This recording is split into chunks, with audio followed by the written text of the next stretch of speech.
எந்த சூழ்நிலையும் அவர் அண்டி நின்று என்னை பிரிக்காது காத்து கொள்வார்.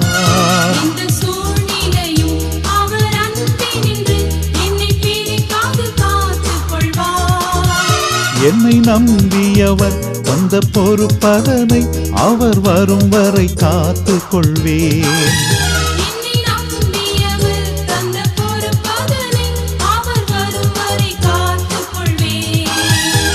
ஆனந்தமே பரமானந்தமே இது மாபெரும் பாக்கியமே.